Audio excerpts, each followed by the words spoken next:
My sister and her husband moved in with our parents and are outraged that I refused to babysit their kids while they were planning to relax. My parents sided with them, so I moved out and stopped paying their bills. Why is she here? My mother's voice hissed through the grand foyer. Icy, sharp, like a blade slicing straight into my chest. My father didn't even bother to turn around. My sister Vanessa stood beside him, arms crossed, lips curled into a smirk that was half contempt, half amusement. No one said my name. Not a single glance acknowledged me as a person with a face, a past, or feelings. My very presence was enough to make all three of them turn away as if I were something filthy out of place and needed to be removed immediately. I still remember the day they kicked me out of the house. Winter. The year I had just turned 17. The ground was frozen, the wind sliced like knives, and I stood shivering in front of the colonial-style mansion I had once called home. In my hand was a torn backpack filled with a few old clothes and $14.82. There was no good luck. No goodbye hug. No one walked me out. My mother, Deborah Hayes, stood behind the curtain, a glass of red wine in her hand. Her eyes blank as if I were a debt finally paid. My father, Richard Hayes, said only one sentence. "You're grown now, Amelia. Go take care of yourself." It all happened in a matter of minutes. No one asked where I was going. No one asked if I had somewhere to sleep. Not even if I had enough money for dinner. Vanessa stood at the bottom of the stairs, phone in hand, filming me as I carried my bag out the door like it was some sick form of entertainment. She was 3 years younger than me, the golden child in my parents' eyes. Always right, always loved, always forgiven. And me, just a shadow on the sidelines. I walked away from the house without looking back. I was afraid if I did, I'd beg. But I had promised myself. I would never kneel to people who once called me a living disappointment. That night, I walked nearly 5 miles to downtown Fairview, where a 24/7 convenience store stayed open. I curled up behind an old bus stop, wrapped in a thin hoodie. The wind howled through cracks in the bricks, slicing into my skin like glass. My stomach ached with hunger. Every breath burned in my chest, but I didn't cry. I couldn't. Tears would freeze before they reached my cheeks. The next day I wandered the streets, looking for a place to stay. The church? Closed. The community center? Overcrowded. I tried getting a job at a bakery, a coffee shop. No one would hire a girl with no address, no social security number, no ID. My stomach growled so loudly that people turned to stare. That second night I slept behind a dumpster behind McKinley's Deli. The only warmth came from the kitchen exhaust vent. My clothes smelled like grease and burnt meat, but at least I didn't freeze to death. I curled up in my coat, hugging my backpack like it held the last piece of my childhood. Every sound startled me, a car, a metal door, a barking dog. I knew I could be robbed, assaulted, or worse, but I had no other choice. On the third day I tried getting a job at a car wash, but the manager looked me up and down and said, "We don't hire strays." I felt my face flush, but I kept my cool. I was used to being looked down on. That night, I went back behind McKinley's, but someone else had already claimed the spot. A homeless man sleeping with an empty bottle in his arms. I didn't dare go near. I walked around to the back of a small diner called Ruby's Grill. The back door was slightly open, warm yellow light spilling out. As I peeked inside, a voice called out, "What are you doing?" I jumped. A middle-aged woman stood in front of me, curly brown hair, flour-dusted apron, holding a long-handled ladle. She didn't look at me like a stranger. She looked like she had seen me long before I ever knocked. I was speechless. But before I could turn to leave, she said, "If you're planning to sleep behind my kitchen, you might as well mop the floor first." I froze. Then nodded. Her name was Ruby Delaney, owner of the diner. The first person in 3 days of hell who looked at me like a human being. Ruby didn't ask where I came from or demand answers. She handed me a mop, then gestured to a tray of chicken stir-fry noodles on the counter. "Eat first, then work." I ate every bite, then cleaned until midnight. When I finished, she pointed toward the back storage room. "There's an old mattress in the corner, not the cleanest but better than the floor." I nodded, fighting back the tears threatening to spill. For the first time in 3 days I had a hot meal and a place to sleep without rats. I pulled my hoodie over my head, lay down on the stiff mattress, and exhaled slowly. No one knew where I was. My family was probably having dinner in a warm room by the fireplace while I, Amelia Hayes, was sleeping beside a stack of storage boxes in a tiny diner. But I was alive, and I wasn't going to break. The next morning, I woke to the sound of clanging pots and the smell of crispy bacon filling the kitchen. My body ached. My eyes stung.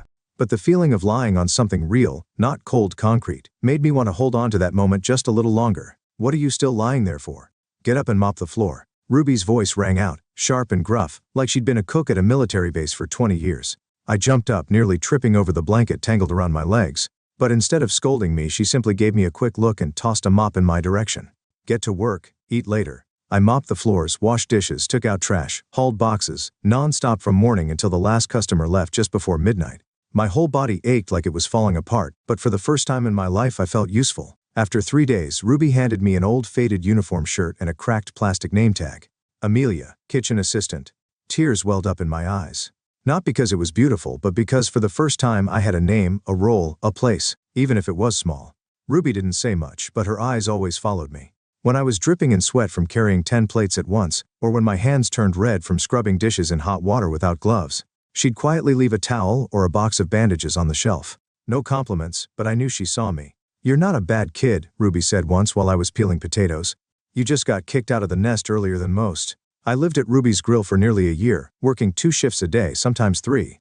Tips weren't much, but I saved every penny. I quit smoking, stopped buying candy, even gave up sleep just to afford night classes for my GED. I studied in the storage room after my shifts using library books. Some nights I fell asleep at the table, pen still in hand.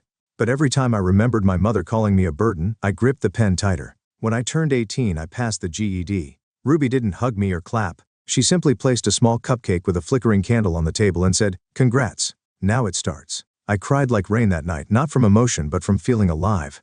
I applied to Central Oregon Community College, majoring in business. I knew I couldn't wash dishes forever. I needed to understand money, contracts, how to run a business, like Ruby had done for 30 years. When I got accepted, I nearly screamed from joy. Ruby, as usual, stayed calm and tossed me a ring of old keys.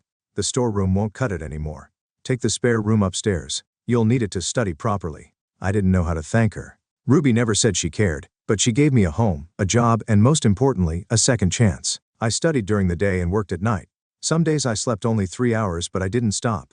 I wouldn't allow myself to slack off. I carried a quiet rage inside me, at my parents, at Vanessa, and at the way the world once looked at me like I was trash. 2 years later, I graduated in the top 5 of my department. At the ceremony, I wore a navy blue gown and a trembling cap as I walked across the stage. No family came. No one took photos.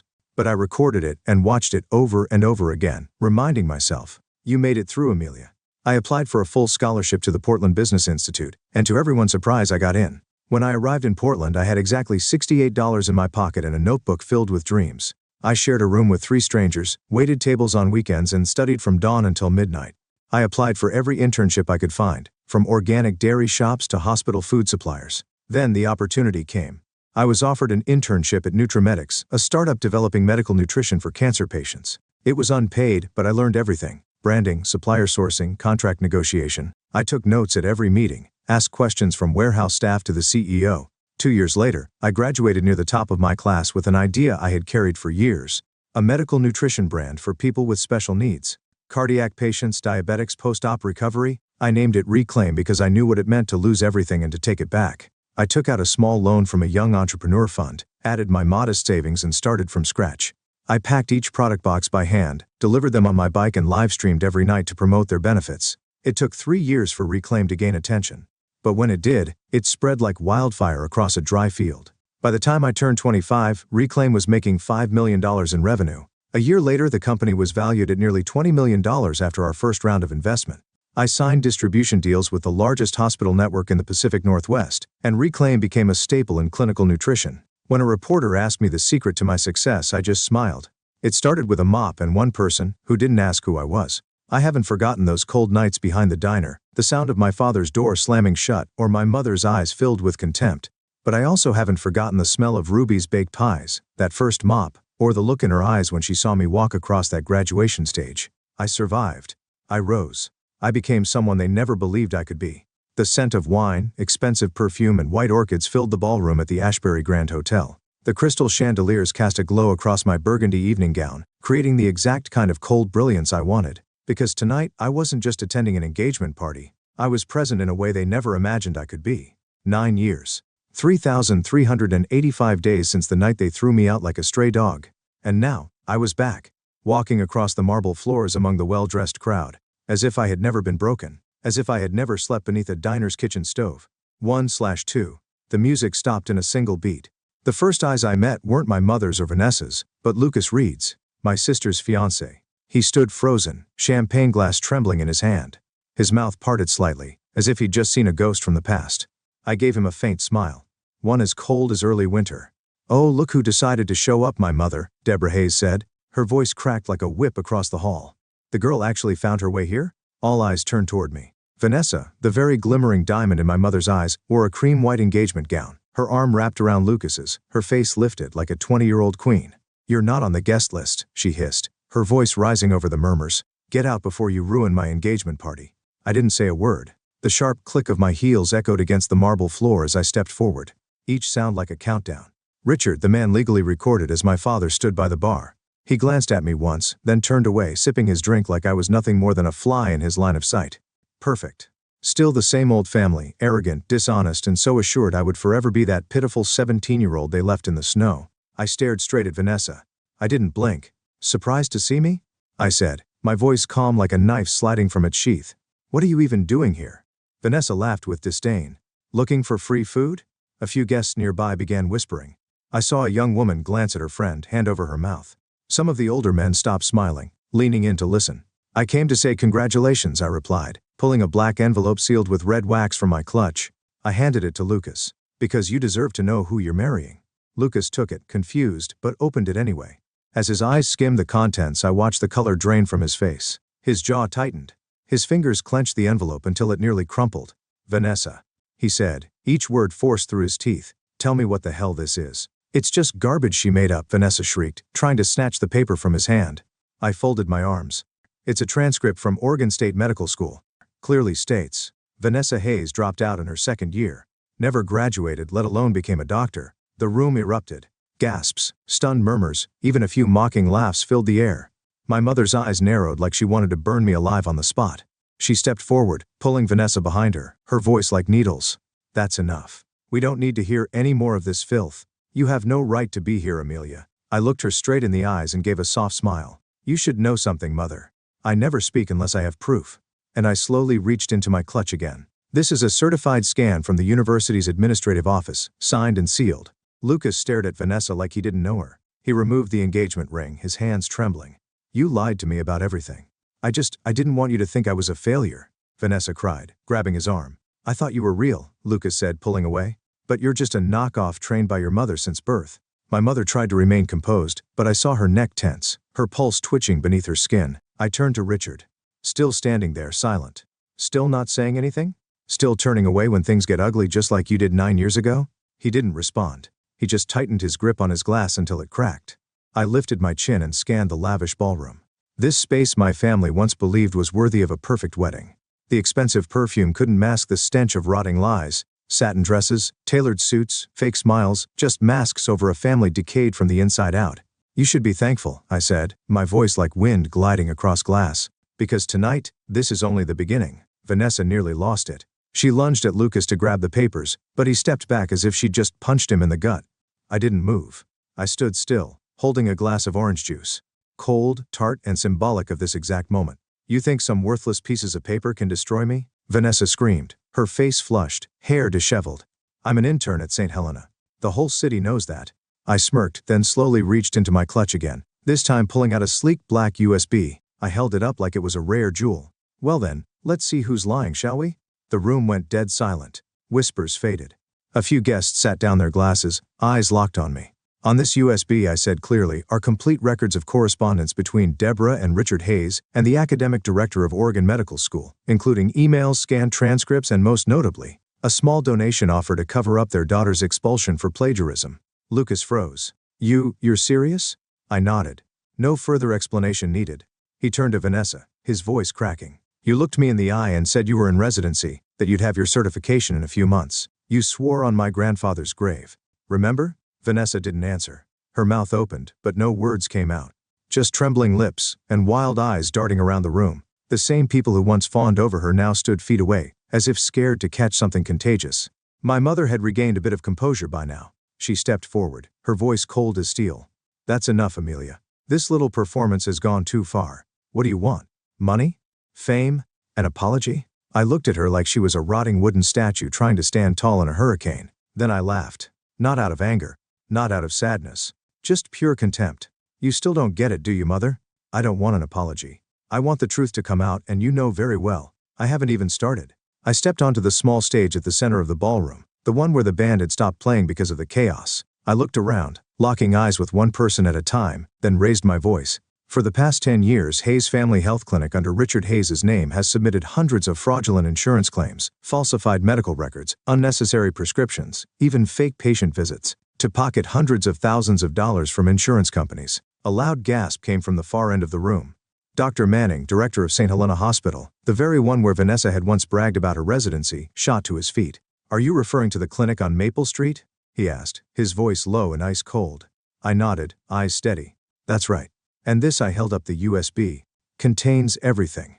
Bank statements, internal emails, invoices, even audio recordings of meetings where Mr. Hayes instructed staff how to bend the rules for profit." Dr. Manning's face turned crimson. He snapped his head toward Richard, voice sharp with fury. "You used my hospital as a front? You told me your daughter was fully qualified to practice medicine, that she was seriously trained?" Richard tried to say something, but no one heard it. Drowned out by Dr. Manning's boiling rage, he turned to his assistant. "Get legal on the line now. I want attorneys here before I leave this room." My mother went pale. She rushed over and grabbed my wrist, whispering fiercely, "Amelia, are you trying to bury this family alive?" I tilted my head, leaned in close to her ear. "No, I'm just cleaning up the garbage you left behind." I yanked my arm free. Then from my clutch I pulled out a second USB, this one silver stamped with the IRS logo. And finally, I announced tonight's most exciting act. "For the past 10 years you've used my identity to commit tax fraud, underreporting personal income, evading federal taxes, even opening credit accounts in my name. This from the same people who once declared I was no longer part of this family." The room froze. A woman coughed on her champagne. A man collapsed into his chair like he'd just witnessed a death sentence. I spun the USB between my fingers. Its metallic shine, catching the chandelier's light like a silver bullet in a bloody fairy tale. "I submitted all of this to the IRS 3 weeks ago," I said calmly, "and I was informed that a formal investigation was opened. 2 days ago, Richard collapsed into a chair. Deborah turned ghost white. Vanessa was now on the floor, her wedding dress bunched, lipstick smeared. Lucas stood there watching them. 3 people who had once symbolized the perfect family, now crumbling like the ruins of a fallen castle. I stepped off the stage, my gaze slicing through the crowd one final time. "If you ever thought you could bury me, you should have made damn sure I couldn't claw my way out. But too bad," I smiled. "I didn't die. I came back. And I brought hell with me." No one moved. Time itself seemed to freeze. Every pair of eyes was fixed on me. The daughter they had erased from stories, photos, introductions. And now I stood at the center, not begging for a seat at their table, but burning it to the ground. The first sound to shatter the silence wasn't a protest or a denial. It was the heavy stomp of dress shoes on marble. Deliberate. Controlled. 2 security officers in black suits entered through the side door, followed by an IRS agent in full uniform. The polished badge on his chest gleamed like a nail sealing the coffin of my family's grand illusion. "Mr. Richard Hayes and Mrs. Deborah Hayes?" The officer's voice rang out. Clear. Neutral. Final.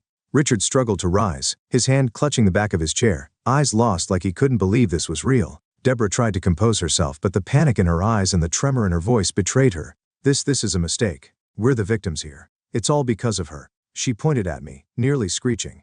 "She's the one making this up. She's mentally unstable. She's obsessed." The officer didn't even blink. He pulled out a thick folder and tapped it with his ringed finger.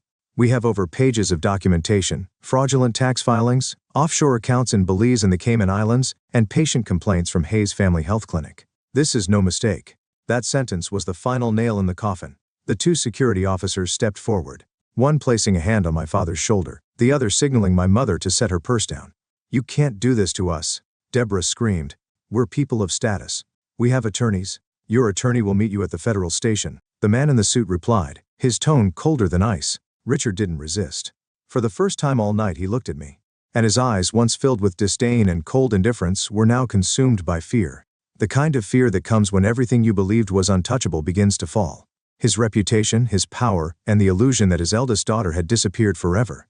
I didn't blink as they were escorted past the rows of banquet tables through the disgusted stares of those who once bowed before them. Some turned away. Some raised their phones. But no one stepped forward to defend them. Not a single person. Vanessa was still on the floor, her wedding dress twisted and rumpled, her makeup smeared like a painting washed out by rain. She clutched her head, her entire body trembling. She didn't scream anymore. She didn't deny. Didn't sneer. All that remained was a broken, exposed mess, stripped bare in front of everyone. Lucas stood a few steps away, his eyes cold as steel. Without a word he quietly removed the engagement ring from his finger and dropped it in front of her. The ring rolled a few times before settling amid the crumpled lace. The chandelier's light bounced off the metal, but it no longer held any value. "Lucas," Vanessa whispered, looking up. "I didn't think it would go this far. I was wrong. I'm sorry. Please don't leave me." "Sorry?" Lucas repeated, his voice hoarse. "You lied to me, to my family. You deceived a hospital and used your name to milk everyone's trust. And now you say sorry?" Vanessa crawled toward him, her dress dragging like the corpse of a swan through a grand ball gone wrong. "Ma'am, please," she sobbed, her voice fractured. "You're my sister. You know I didn't mean to, it was Mom. She made me. I didn't have a choice." I looked down at her. The one our mother once called the only pride of the Hayes family. The one who laughed when I was thrown out, who filmed it for the internet like it was some sick joke. Now she was on her knees, arms outstretched, begging for a thread to keep her from drowning. "You didn't have a choice?" I echoed, my voice barely above a breath. "And what about me? 9 years. Did I have one?" Vanessa burst into tears, black streaks of mascara sliding down her cheeks. "I'm sorry. I'll do anything. I'll kneel in front of this whole city if that's what it takes for you to forgive me." I bent down, looked her straight in the eyes. Those once confident gleaming eyes that used to look at me like trash. "Forgiveness?" I let out a quiet laugh and shook my head. "No, Vanessa. Forgiveness isn't something you get to ask for, and it's not something I need to give." I turned away, leaving her trembling on the floor. As I walked toward the exit, whispers rose behind me like ocean waves. The crowd parted to make way as if I were a storm that had just torn through the room. I didn't look back. Not at my mother, not at my father, not at my sister. Because it was over, and I hadn't come back to save them. I came back to and it. I stepped out of the Ashbury Grand at exactly 10:12 p.m. The December wind whipped across my face, cold, but not as bitter as that night 9 years ago when I stood outside their house with nothing in my hands. This time, I didn't shiver. I didn't cower. I walked forward, head held high, every step steady like I was crushing the ashes of the past beneath my heels. City lights spilled across the pavement like an abstract painting, and in the middle of all that glow, I felt a strange peace settle inside me. A black SUV waited at the curb. The window rolled down, revealing a familiar face and a tilted smile. "All done?" Nathan asked, his voice soft like the night breeze. I opened the door and slid into the passenger seat, placing my clutch on my lap. "Yay," I said, tightening my seatbelt. "It's over." Nathan didn't ask for details. He didn't need to. He was the only one who knew everything. Every bank statement I'd gathered over the years. Every night I stayed up revisiting old paperwork. Every moment I wrestled between forgiveness and exposing the truth. He'd been there quietly, like a street lamp at an intersection, never pushing me one way or another but always shining just enough for me to see I wasn't alone. He looked at me for a long moment, then raised an eyebrow with that calm, dry wit of his. "So, what now? Want a drink, dance on a table, or burn your sister's wedding dress?" I burst out laughing, really laughing. Not the cold, mocking kind from earlier, but a true laugh, rising from my chest, light and clear like the first sound after a long, dark dream. "Cake," I said, eyes still sparkling. "I want cake. A big slice of something sweet with frosting, chocolate, and lots of strawberries." "Cake?" Nathan tilted his head with a grin. "You just turned a banquet hall into the crash site of a prestigious family legacy. Walked out like a queen stepping off her throne. And now you want cake?" "Yes." I nodded, eyes fixed ahead. Because I didn't do all that for revenge. I did it to be free. And there's no better way to celebrate freedom than with a really good slice of cake. Nathan went quiet for a second, then pressed the gas. The SUV glided smoothly down the street, leaving behind the blinding lights of the fancy hotel, and heading toward the part of town where we both felt we belonged. The place with jazz music spilling from a little corner cafe, and an old neon sign that read, "Grace's Bakery, open late." Grace, a retired 5-star chef from Louisiana, opened the bakery after leaving fine dining behind. Nathan and I had been there a few times. She couldn't remember anyone's name, but she always remembered what her customers liked to eat. When I walked in, Grace was knitting behind the counter, her glasses slipping down her nose. She looked up at me, squinting. "The girl who loves chocolate cake with strawberries back again?" I smiled and nodded. "Tonight I want 2 slices, and a scoop of vanilla ice cream." Grace smirked and set her knitting down. "Something happen? You look like you just blew up a city." Nathan let out a short laugh. "Close enough, Grace." We chose the corner booth, my favorite spot where the lights weren't too harsh and the music wrapped gently around the unspoken silences. When the cake hit the table, I didn't wait a second. That first bite sliced through smooth frosting, the dense chocolate layers melting almost instantly on my tongue. The sweetness wasn't overwhelming. It was comforting. Like the first hug after years lost in the wind. "You know," Nathan said as he stirred his coffee, "I always thought you'd take them down in a much angrier way, like smashing things, screaming in their faces, going viral online." I smiled and dabbed the corner of my mouth with a napkin.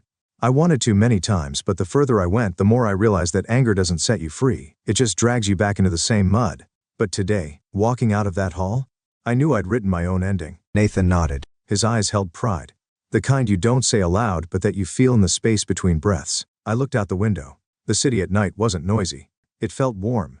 Windows glowing soft gold, slow-moving buses passing by. In that moment, I felt truly alive. Not a forgotten shadow, not someone's burden.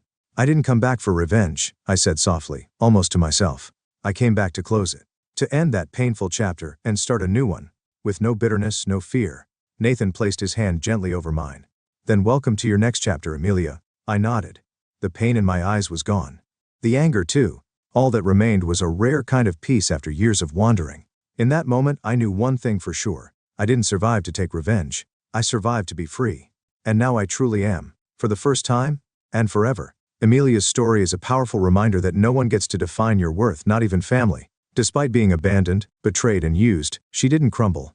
She used her pain to rebuild her life from nothing. In reality, any of us could be an Amelia carrying wounds from the past, but fully capable of standing up, moving forward, and reclaiming ownership of our lives. Revenge isn't the goal. Freedom, strength, and self-respect are the ultimate win. What do you think about Amelia's journey? Would you forgive or walk away like she did? Share your thoughts below. And don't forget to follow the channel so you won't miss the next emotional, powerful family story.